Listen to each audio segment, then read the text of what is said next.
Hey guys, hope everything's going well. You guys know the drill. Smash the like button, subscribe if you haven't, comment down below. Today I'm going to be sharing my screen and I'm going to do a different type of video. Some people said to incorporate graphics, so make sure to take a look. This is more of an economics based video, but it still relates to sports cards and the industry. So let me share my screen for you and talk about this. Alrighty, so let me first start with this over here. So one of the most important concepts, I believe, is real interest rates in this hobby. And some people who are collectors may say, hey, I don't really care about this stuff. I want to buy my cards no matter what, whether the economy is going up or the economy is going down. Well, I understand your point. I collect cards too with some of the profits that I make. But the thing is that I look at cards that are autographs, right? I buy a lot of those cards and I want to buy them cheap. And if I want to buy them cheap, I want to buy them when the whole thing's coming down. And if I want to buy a $500 Rodman card, which right now, but I don't want to spend that $500, I could buy it in a couple of years if it goes down. And I'll show you what concepts I'm looking at here. And if it's a $4 card, collect. Okay. I'm not telling you not to collect. Everyone says gloom and doom. No, buy cards that you like. I'm still buying stuff. All right. So I'm over here and it talks about real interest rates. I talked about this before, but learning the concept is really important in terms of collectibles and investing. And a lot of people miss this point. And I will read some of this here. The key to understanding price performing of hard assets and collectibles in particular, and by the way, I'm at vintagetextable.com, is real interest rates. The relative price performance of hard assets versus financial assets is dependent on the level and direction of interest rates. And you can read this here too. Interest rates or nominal interest rates measure the annualized percent return a lender requires from a borrower. We use a standard interest rate index, the annualized rate on US 90-day Treasury bills. The rate has ranged from 15% in times of high inflation down to 0% at the depths of the Great Depression. The current rate is 3%. This was done a long time ago, but anyways, let's continue. If a lender gets a 3% return on a T-bill in 1 year, she will end up with 103 for the original $100 loaned. If there are no inflation during the year, the investor will have $3 extra to spend and can buy 3% more than she could have done a year ago. The investor has earned a real return of 3%. So real interest rates after inflation. So let's take a look. What if there's 3% inflation during the year? The $103 can buy $103 worth of widgets. Since the price has widgets has presumably risen 3% during the year, the investor will get the same number of widgets she could have gotten a year earlier. The real return on investment is 0%. Okay, that's the important part. So basically, they're talking about the interest rate minus the inflation rate, and that came to 0. Derived from the 3% nominal return less 3% inflation. The real return is the nominal investment return less price inflation over the period. And then over here, it shows interest rates, real interest rates from this chart. You can see in the 80s when Volcker was raising interest rates under Ronald Reagan's term, there were high positive interest rates, and then it gradually went down. And you notice here, the junk wax era started over here in 87, near the S&L crisis. And it went to about, I don't know, 0% in 1993. And then the strike happened, and then this is what happened. So yeah, this is what happened during the junk wax? Interest rates started to go up, and the whole thing came apart. So let's read a little down below.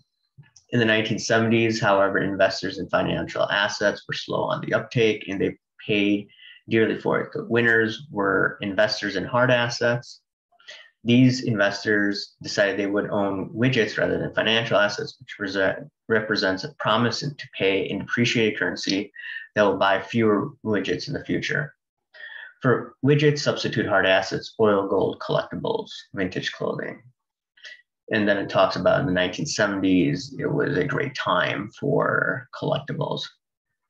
Oh yeah, and the other thing is when you watch the video, I have two screens. I may change it around next time, so if you see me at a tilted angle, yeah, it may look a little strange, but it is what it is.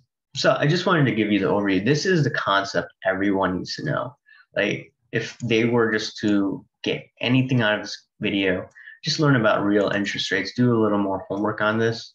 And in my opinion, it's going to help you in terms of the collectibles market. Some people say like, oh, it's the Federal Reserve. How will it help me buy Tom Brady cards? I'll tell you in a little bit. All right. So what do I do to look at negative interest rates? I look at the 10-year tips.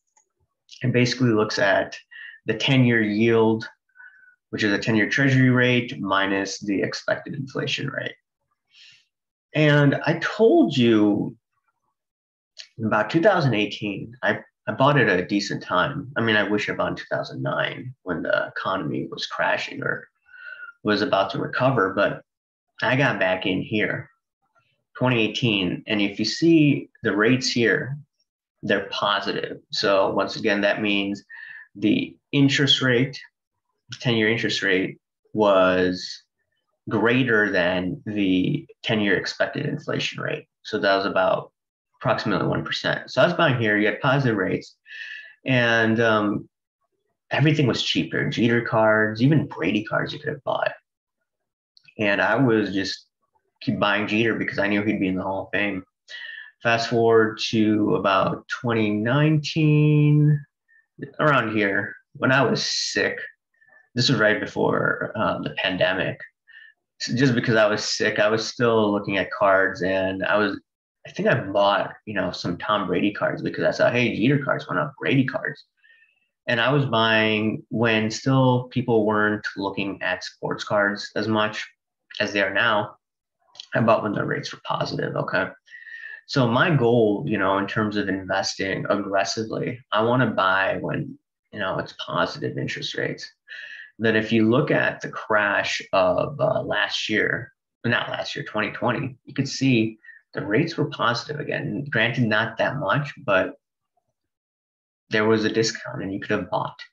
And then they gave stimulus checks, and then now we consistently have negative interest rates. What I've noticed, though, in the past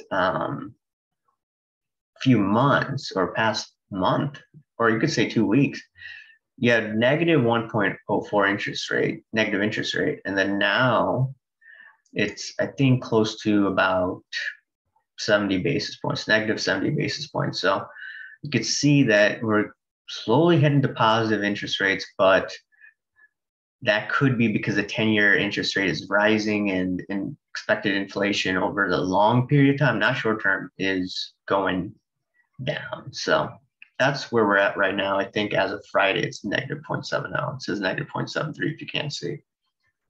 So long story short, for sellers during this time in a negative interest rate environment, you're making hand over fist. If you bought like right over here, and they're quality cards. Like I said, I was buying Brady, I was buying Rodgers, I was buying, even in 2020 when rates started turning negative, but I was looking at cards that people weren't looking at. So yeah, that's just another thing. And right now, what I'm doing is I'm just selling Brady and Rodgers cards right now. The end of the football season, I bought them cheap right down here. So that's just a few things. Another thing to note, the Federal Reserve is expected to raise interest rate 3 times this year. I know Jamie Dimon of JP Morgan said 6 times, I believe that's insane. They're not going to raise it 6 times. But if they raise it 3 times, I'd want to see where this interest rate goes in terms of collectibles. Even if we get nasty inflation, but I'm looking at the longer term, because sophisticated investors, they tend to look at 10-year tips in terms of, commodities, gold, silver. I look at gold and silver extensively. So that's why I pay attention to this. So another thing that I could show you is it's just money supply. This is at the U.S. Federal Reserve.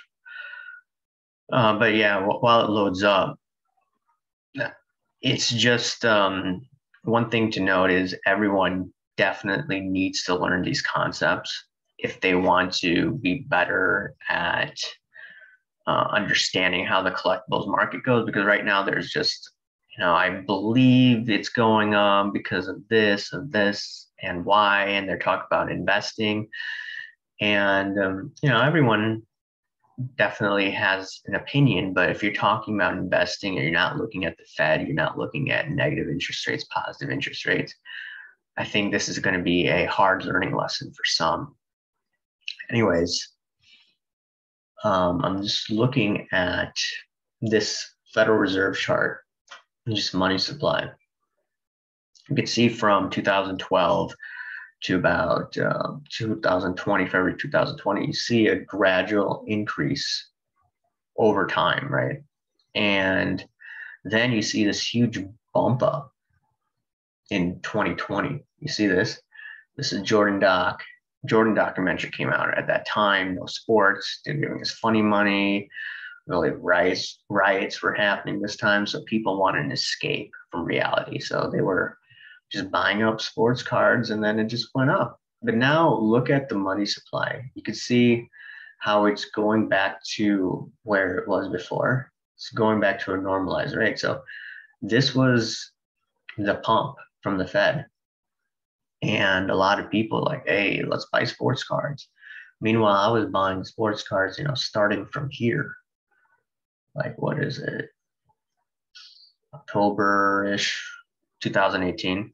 So I got in at the right time. So I'm just looking at it, okay, from a mathematics perspective, there's mean reversion. Things will go back somewhat to normal, and we are. The pandemic is, in my opinion, now getting close to over. I thought there would be more of the pandemic in a previous video, but that looks like that prediction would be wrong. Right now it appears that people are getting more sick, or a lot of people are getting sick, but it's not as lethal as before. So that's positive news. And things open back up. Are people going to be putting their money in sports cards as they were in March? And sure, people are still going to buy sports cards, but they're not going to be paying the premium that they have for it because they have less discretionary income for sports cards, and the flippers are leaving. So yeah, these are just a few things that I'm looking at from an economics perspective. I know some people say, hey, show some charts.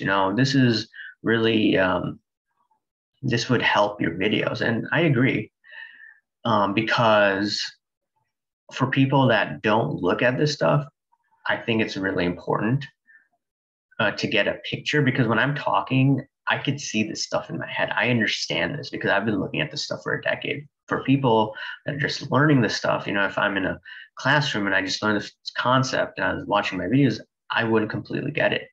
So it's really important to learn about all this stuff. Anyways, guys, let me know what you think about this funny money stuff. It's really important. In the next few years, maybe going back to this, I believe this is going to go positive interest rates, and that'll be the time for me to start aggressively buying. I'm still buying stuff, but it's just under the radar stuff. Just like my channel, like it's more under the radar in terms of other sports cards channels. But at the end of the day, I want to do things in a mathematical fashion and not following the crowd and thinking for myself. Oh yeah, and the other thing is I wanted to show you the yield curve. I talked about the yield curve in my other video, and the yield curve, in my opinion, is the best barometer to measure the economy. And if you just look at it, so I talk about, get this ad out of the way. I talk about upward sloping yield curve. And the thing is that when the yield curve is positive, so meaning like you see 0.25, anything above zero, right? That's usually when you're in a bull market. So what that means is I'm looking at the 10-year yield minus the 3-month treasury yield. And usually in a bull market, you tend to see this positive. Right now we're in a bull market, we see it at 1.65. So that means the 10-year is greater than the 3-month treasury by 1.65. I usually use a Federal Reserve Fed funds rate, but I couldn't pull this up on stock charts. And if you noticed in about 2019, 2020, the yield curve was negative. That was foreshadowing some trouble in the banking system. Even if we didn't have COVID, I still believe there would have been some sort of recession.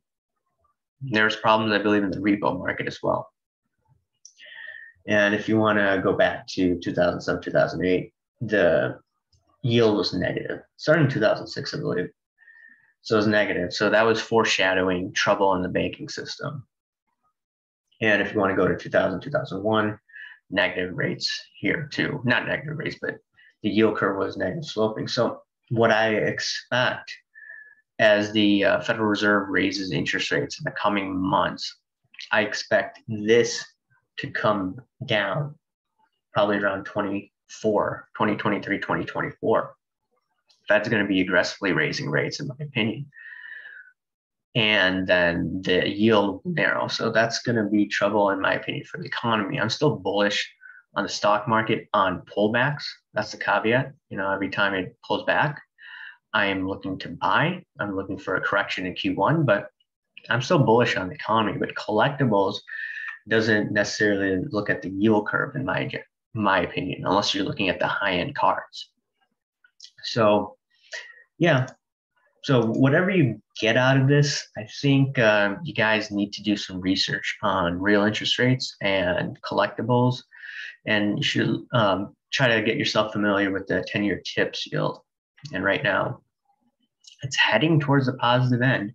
That doesn't mean that it's going to go up tomorrow, but for those that are investing and those that are collecting high-end cards, you may want to take a look at it. Once again, if you're buying a $4 card, this doesn't matter to you. But if you're talking about thousands of dollars, take a look, guys. All right. Anyways, guys, I hope you enjoyed this video. Remember to follow me on Instagram, AIH_sports. Once again, smash that like button, subscribe if you haven't, comment down below, guys. Thanks, guys. Bye.